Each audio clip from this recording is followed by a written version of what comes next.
Emmy, and a Tony. She's hosted the Academy Awards, moderated presidential debates, and spent nearly 2 decades on The View, watching politicians, celebrities, and public figures squirm under her gaze. But on a Tuesday morning that would become legendary in daytime television, Whoopi Goldberg encountered something that tested even her legendary patience. A duchess so convinced of her own victimhood that she couldn't recognize an ally when she sat across from her. So defensive that every question became an attack. So entitled that she expected an EGOT winner to bow to her grievances. Meghan Markle walked onto The View expecting sympathy. What she got instead was a woman who's spent her entire life fighting battles that make Meghan's complaints look like inconveniences, and who had no intention of pretending otherwise. Within 25 minutes, the Duchess of Sussex would do something no guest had ever done on The View: storm off the set mid-interview, leaving behind stunned co-hosts and footage that would haunt her for years. Before we dive into this incredible story, make sure you hit subscribe and smash that like button.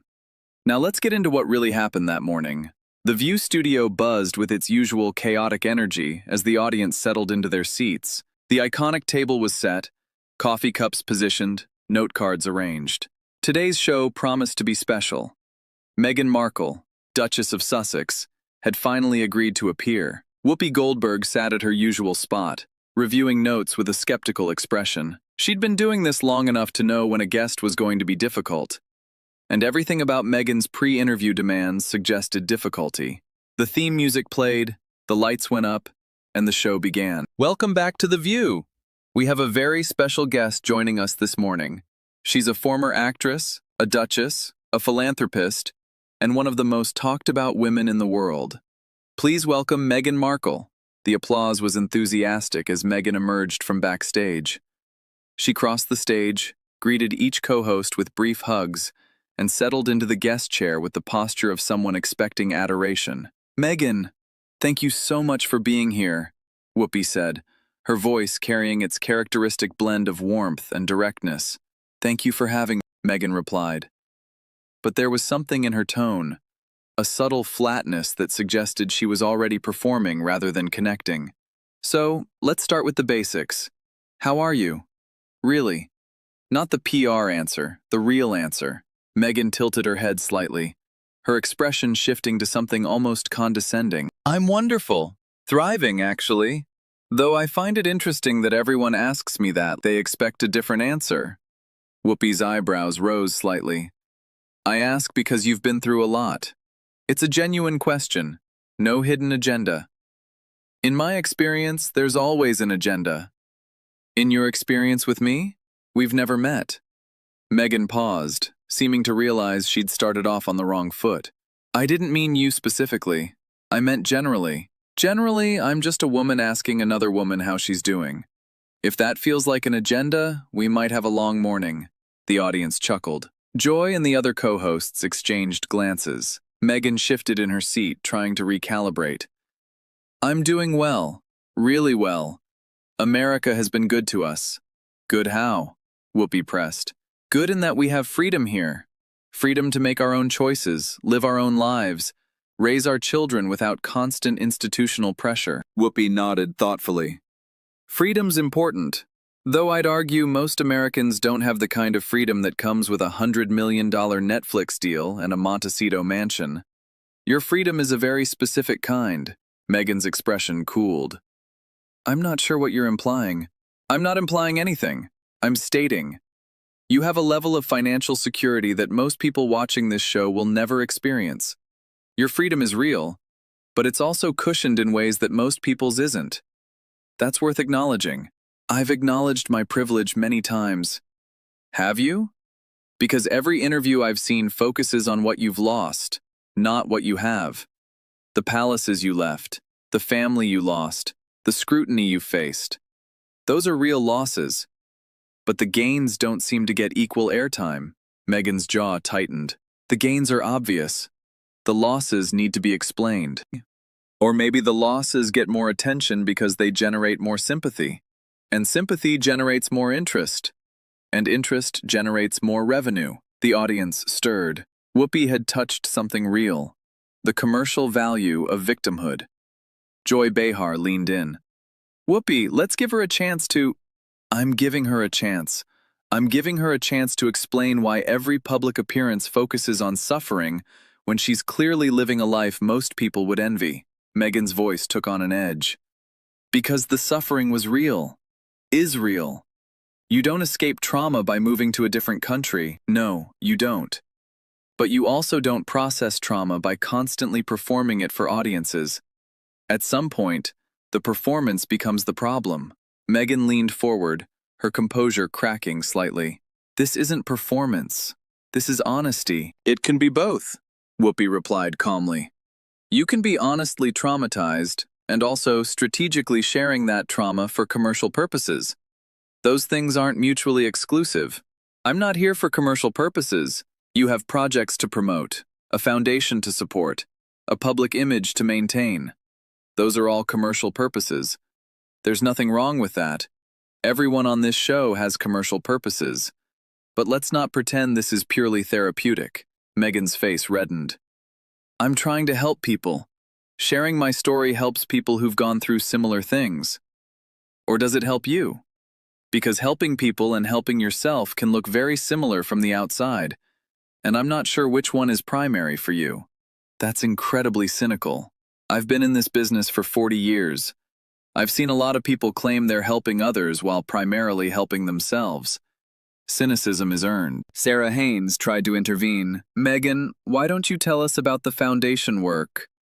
I'd like to finish this point, Meghan interrupted, her voice sharp. Whoopi, you're accusing me of being self-serving while doing exactly what you accuse me of, using my appearance on your show to create controversy and generate ratings. Whoopi smiled slowly. The difference is, I'm not pretending otherwise. I know what I do. I know why I do it. I'm transparent about my commercial interests. Are you? Meghan opened her mouth, then closed it. Whoopi continued. I ask hard questions because that's my job. I don't pretend I'm providing therapy or saving lives. I'm an entertainer who occasionally stumbles into journalism. What are you? I'm someone trying to make a difference. In what? Specifically. I keep hearing about making a difference and important work, but I never hear specifics. What difference have you made? What has actually changed because of your foundation? We're addressing systemic issues. Which ones? Name one systemic issue you've changed. Not raised awareness about, actually changed. Meghan went silent. Whoopi leaned back. That's what I thought. The studio had gone quiet. The audience could feel the tension, could sense something unprecedented unfolding. Joy Behar jumped in, trying to lighten the mood. Let's talk about something more fun. The Met Gala just happened. You weren't there this year. Any thoughts? Meghan's expression flickered, a flash of something that might have been hurt before she composed herself. I wasn't invited. Oh? Joy seemed surprised. I assumed you just couldn't make it. You've been to major fashion events before. This year I wasn't on the list. Meghan's voice carried a forced casualness. These things happen. Whoopi tilted her head. Do they? Because the Met Gala invites pretty much every major celebrity. Anna Wintour personally curates the list. Not being invited seems pointed. I wouldn't characterize it as pointed. How would you characterize it? You're a duchess. You're a fashion icon, according to some publications. You've been on magazine covers around the world. Not being invited to the biggest fashion event of the year seems like a statement. Meghan's composure was cracking. I don't know why I wasn't invited. You'd have to ask Anna Wintour. I'm asking you. Do you have any theories? I don't speculate about other people's decisions. You've speculated extensively about the royal family's decisions. Why is Anna Wintour off limits? The audience stirred. Meghan's face had gone from red to pale. That's different. Is it? You've built your entire public narrative around speculating about what the palace did and why. But when it comes to being excluded from a fashion event, suddenly speculation is inappropriate? That seems convenient. Alyssa Farah Griffin tried to soften the blow. Maybe there were just too many guests this year. There were fewer guests than previous years, Whoopi corrected. I looked it up. The list was smaller, not larger. which makes the exclusion more deliberate, not less. Meghan's voice rose. I don't think my Met Gala attendance is really the important topic here. You're right. It's not important in the grand scheme of things, but it is interesting, because it suggests maybe the Hollywood embrace you expected hasn't materialized the way you planned. Maybe the celebrity world isn't as welcoming as you thought it would be. Hollywood has been very welcoming. Has it? Because your Netflix projects keep getting canceled. Your Spotify deal ended badly. You're not being invited to major events. That doesn't sound like a welcoming embrace. That sounds like doors closing. The tension in the room was palpable now. Meghan's body language had shifted from practiced ease to barely contained agitation. Let's talk about Netflix, Whoopi continued. The animated series was canceled. Several documentary concepts were dropped. What's going on there? Meghan's expression hardened. Projects evolve. That's the nature of the entertainment industry. Evolve is a generous word for canceled. The trades reported that Netflix wasn't satisfied with the content being produced. That's not evolution. That's rejection. The trades sensationalize everything. They also report facts. And the fact is you signed a $100 million deal and haven't delivered what was promised. A company doesn't cancel projects when they're happy with the output. Our output has been significant. Has it? One documentary about your own lives. Some content that didn't make it to air. That's significant for $100 million? Meghan stood up slightly, then sat back down. A false start that betrayed her agitation. We're creating meaningful content that takes time. Time is one thing. Content is another. You've had years. What has materialized? Because from the outside, it looks like you took a lot of money and delivered not much. That's an incredibly unfair characterization, is it? I'm looking at the record. Spotify ended badly. Netflix projects are getting canceled. At what point do we stop blaming the companies and start examining whether maybe the problem is the product? Meghan's voice rose dangerously. The problem is people like you who refuse to give us a fair chance. I'm giving you every chance. I'm sitting here, asking you to explain what you've accomplished, and you can't give me a straight answer. That's not my failure. That's yours. Joy Behar attempted to redirect. Let's talk about Harry. How's he doing? The shift in Meghan's demeanor was immediate. Walls going up, expression closing off. I'd prefer not to discuss my husband. Whoopi's eyebrows shot up. Really? But he's half of everything you've built. The Netflix deal, the foundation, the public narrative, it's all joint. How can we discuss your life without discussing him? We can focus on my individual work. Which is what exactly? Because everything you've shared publicly involves Harry. The foundation is joint. The media appearances are joint. The brand is Sussex, not just Meghan. What's the individual work? Meghan paused, seemingly unable to answer. Whoopi continued gently. I'm not trying to trap you. I'm genuinely asking. You've positioned yourself as part of a team. When you remove the team from the conversation, what's left? I have my own identity. I'm sure you do, but you haven't shown it to the public. Everything we know about your post-royal life involves Harry. So when you say you don't want to discuss him, you're essentially saying you don't want to discuss your entire public existence. Meghan's voice sharpened. There are rumors I'd like to address, since you're bringing him up. Which rumors?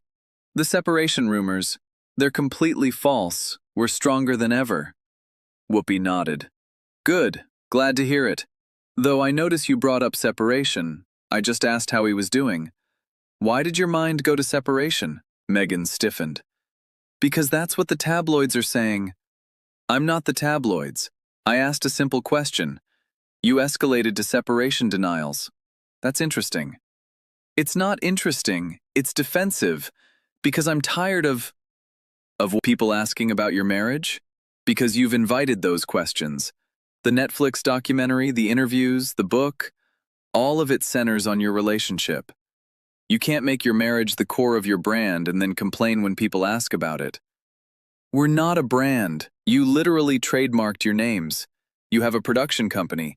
You license your image. How is that not a brand? Meghan grabbed the armrests of her chair, clearly fighting the urge to stand up and leave. You know what I've noticed about American media? Everyone claims to be different from the British tabloids, but you all ask the same questions, make the same insinuations, pursue the same angles. Whoopi's expression shifted, becoming somehow both softer and more intense. Meghan, I'm a black woman in America. I've been called every name you can imagine. I've been discriminated against, harassed, threatened. I've watched my community face violence, injustice, and systemic oppression for my entire life. I understand struggle. What I don't understand is someone with your advantages complaining like she has none. My advantages don't negate my suffering. No, but they contextualize it. When you complain about not being invited to the Met Gala while sitting in a mansion that media money bought, people notice. When you claim your projects are being unfairly canceled while having had more opportunities than most people dream of, people notice. Context matters, Meghan. And your context is extremely privileged, whether you want to acknowledge it or not. Meghan's voice rose. I've never denied my privilege. You've never really acknowledged it either. Not genuinely. Every acknowledgement comes with a but. I'm privileged, but I suffered. I have advantages, but I've faced challenges. The but always erases everything that came before it. Because the challenges are real. So are the advantages. Why do the challenges always get more airtime? Why does every interview focus on what you've lost instead of what you have? Why is your public narrative centered on suffering when you're living a life most people would consider paradise? Meghan sat stunned, seemingly unable to respond. Whoopi continued. The Met Gala doesn't invite you. You focus on that exclusion. Netflix cancels a project. You blame unfair treatment. People question your output. You call it persecution. At some point, you have to ask yourself, is everyone really against you? Or have you constructed a narrative where victimhood is more valuable than success? Meghan stood up fully now, her composure finally cracking. I don't have to sit here and be lectured. Whoopi remained seated, looking up at her with an expression of genuine concern rather than hostility. You're right. You don't. You can leave any time. But running away from uncomfortable questions is becoming a pattern, isn't it? Meghan's face contorted. I don't run away. You ran from the royal family. You ran from the UK. You run from any interview that doesn't go exactly the way you want. Standing in front of me right now, preparing to walk out. That's running, Meghan. I'm not running. I'm refusing to be disrespected. Who disrespected you? I asked you questions. Questions invited by making your life a public product. That's not disrespect. That's engagement. Your engagement feels very hostile. My engagement feels like what happens when someone actually pushes back. Most of your interviewers don't push back. They accept your framing, nod along with your narrative, let you say whatever you want without challenge. I don't do that. I ask follow-up questions. I point out contradictions. If that feels hostile, you've been interviewed by the wrong people. Joy Behar stood up, trying to mediate. Maybe we should take a break. I don't need a break, Meghan snapped. I need interviewers who aren't determined to twist everything I say. Whoopi shook her head slowly. I haven't twisted anything. I've repeated your own words back to you and asked you to explain them. If your own words sound twisted when I repeat them, maybe the original words are the problem. The studio had gone silent. The co-hosts watched with barely concealed shock. Meghan looked around, seeming to realize for the first time that the room wasn't on her side. The audience wasn't murmuring in sympathy. They were watching with the uncomfortable fascination of people witnessing something unprecedented. You've turned them against me, Meghan said, her voice shaking slightly. Whoopi's expression softened with what might have been genuine sympathy. I haven't turned anyone against you. I've asked you questions and let you answer them. The audience is responding to your answers, not my questions. They're responding to your framing. What framing? How are you? How are your projects? How's your husband? Where's the frame in that? I've literally asked the same things I'd ask any guest. You've treated them like attacks. The audience noticed. That's not framing. That's observation. Meghan grabbed her purse from beside the chair. This was supposed to be different. I was told you were sympathetic, that you understood what it's like to be scrutinized. Whoopi's expression shifted, becoming more serious, more personal. I do understand scrutiny. I've been in this industry for 40 years. I've been criticized for everything. My appearance, my opinions, my choices. I know what it feels like to have people judge you constantly. She paused. But I also know the difference between unfair criticism and legitimate questions. And I've learned to engage with both without treating everyone as my enemy. You haven't learned that, Meghan. And until you do, every interview is going to feel hostile to you, because you're bringing the hostility with you. I'm not hostile. You've been hostile since you sat down. Before I asked a single question, you were already defensive. You came in here expecting a fight, and when you didn't get one, you invented one.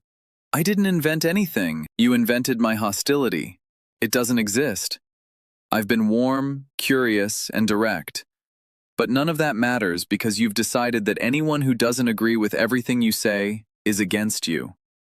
That's not the world, Meghan. That's a prison you've built for yourself. Meghan's voice dropped to something cold. You have no idea what I've been through. You're right. I only know what you've told me. And what you've told me, through your words and your behavior, is that you're deeply unhappy, deeply defensive, and deeply convinced that the whole world is your enemy. I'm happy. I'm thriving. I've said that repeatedly. You've said it, but you haven't shown it. Happy people don't get angry when asked about their lives. Thriving people don't treat every question as an attack. You keep telling me you're doing well, but everything about your behavior suggests the opposite. My behavior is a response to your questions. My questions have been gentle. How are you finding America? What are you working on? How's Harry? Those are literally the kindest questions a host can ask. And you've reacted to all of them as if I'm accusing you of something. Because the subtext, there is no subtext. There's just text. You've projected hostility onto neutral questions because that's what you expect. And when you expect hostility, you find it everywhere. Even where it doesn't exist. Meghan stood frozen for a moment, caught between her desire to leave and the awareness that leaving would prove Whoopi's point. I'm going. That's your choice. But before you go, I want to say something. Meghan paused, perhaps curious despite her anger. Whoopi's voice was warm but firm. I think you're in pain. Real pain. I think you've been through difficult things, and I think some of your criticism has been genuinely unfair. But I also think you've built so many walls that you can't tell the difference between enemies and friends anymore. I'm not your enemy, Meghan. I wasn't trying to hurt you. I was trying to understand you. And you made that impossible. You don't understand. I wanted to. You didn't let me. Every time I reached for connection, you pulled back. Every time I asked for clarity, you accused me of attacking. That's not my failure. That's yours. Meghan walked toward the exit. At the edge of the set, she turned back for one final statement. You know what's sad, Whoopi? I'm here because I thought you might understand. You've faced discrimination. You've been treated unfairly. I thought there might be some common ground. Whoopi nodded. There could have been. But common ground requires honesty from both sides. You've been performing since you walked in. Every answer calculated. Every response measured for maximum sympathy. That's not honesty. That's strategy. And I don't have common ground with strategy. I haven't been performing. You've been performing your whole life. That's not an insult. It's an observation. You were an actress. You learned how to present yourself, how to read audiences, how to deliver lines. And now you can't turn it off. Every interview is a performance. Every public appearance is a scene. The problem is, when everything is performance, nothing is real. And people can tell. Meghan's face twisted with barely suppressed rage. You're wrong about me. Maybe, but I don't think so. And neither does anyone who's been paying attention. Meghan turned and walked off the set. Her heels clicked sharply against the floor until a door slammed in the distance. For a long moment, no one spoke.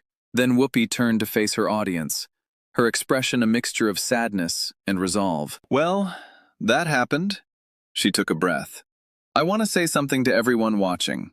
That was not the interview I wanted to have. I came in here hoping to connect with someone who's clearly been through a lot. I wanted to understand her perspective, maybe even find common ground. She shook her head slowly. What I got instead was someone who couldn't engage with even the gentlest questions without treating them as attacks. And that makes me sad. Not angry, sad. Because somewhere in there is a person who's hurting, and she's built so many walls that no one can reach her anymore, the audience murmured sympathetically. I'm not going to trash her. That's not who I am. But I will say this. Kindness and curiosity aren't threats. Questions aren't attacks. And if you've reached a point where you can't tell the difference, that's worth examining. She paused, her famous warmth reasserting itself. We're going to take a break. When we come back, we'll have someone who actually wants to have a conversation. Don't go anywhere. The audience applauded. Not the usual enthusiastic response, but something more supportive, more sympathetic. They were clapping for Whoopi, for the way she'd handled an impossible situation with grace. The interview lasted 24 minutes before Meghan walked out. Its impact would last considerably longer. For Whoopi Goldberg, it was confirmation of what she'd suspected, that the carefully constructed image couldn't survive basic questioning. She'd seen it before with politicians, celebrities, public figures who'd convinced themselves of their own narratives. The pattern was always the same: control or exit. For Meghan Markle, it was another data point in a growing collection, another interview that went wrong, another host who didn't understand, another retreat to the safety of friendly media and controlled messaging. But the footage remained, the questions remained, and the exit, that dramatic, wounded, entirely predictable exit, remained too. What do you think? Was Whoopi too harsh, or did Meghan deserve every question? Who would you want to see on The View next? Drop your thoughts in the comments below. If you enjoyed this story, don't forget to like this video.